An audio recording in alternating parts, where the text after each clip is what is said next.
सबके होश तब उड़ गए जब माँ सरस्वती ने यह कहकर माँ लक्ष्मी को श्राप दे दिया कि भगवान विष्णु तुमसे सबसे अधिक प्रेम करते हैं, और इसी श्राप के कारण माता लक्ष्मी को पृथ्वी पर तुलसी के रूप में जन्म लेना पड़ा।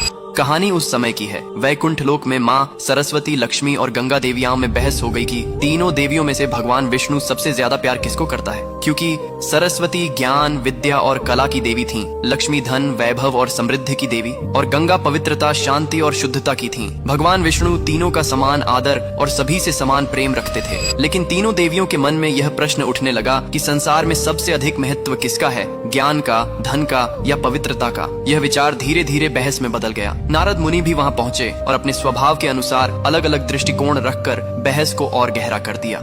इसी दौरान माँ सरस्वती के मन में एक आशंका जन्म लेने लगी। उन्हें लगा कि भगवान विष्णु का ध्यान अब ज्ञान से अधिक धन और पवित्रता की ओर जा रहा है। कभी कभी विष्णु का गंगा के प्रति विशेष स्नेह देखकर सरस्वती के मन में ईर्ष्या और असुरक्षा उत्पन्न हो गई। उन्हें लगा कि ज्ञान का महत्व कम होता जा रहा है। जब सरस्वती ने इस विषय पर माँ लक्ष्मी से समर्थन चाहा तो लक्ष्मी ने किसी का पक्ष नहीं लिया और शांत रहने का प्रयास किया। लेकिन यही शांत रहना ही माँ सरस्वती को धोखे जैसी लगी। क्रोध और भावनाओं में बहकर उन्होंने लक्ष्मी को श्राप दे दिया कि तुम वैकुंठ छोड़कर पृथ्वी पर पौधा रूप में जन्म लोगी। और इसी श्राप के कारण कहा जाता है कि धरती पर माता लक्ष्मी ने तुलसी का रूप धारण किया। ये श्राप सुनकर लक्ष्मी दुखी हुई, लेकिन उन्होंने उसे शांत भाव से स्वीकार किया। उसी क्षण माँ गंगा भी क्रोधित हो उठी और उन्होंने सरस्वती को श्राप दे दिया कि उन्हें भी पृथ्वी पर नदी के रूप में अवतरित होना पड़ेगा, ताकि मानव उनके जल से पुण्य प्राप्त कर सके। जब विष्णु जी को इस संपूर्ण तनाव का पता चला तो उन्होंने मधुरता से समझाया कि ज्ञान, धन और पवित्रता तीनों का संतुलन ही सृष्टि को चलाता है। कोई भी शक्ति अकेले पूर्ण नहीं होती।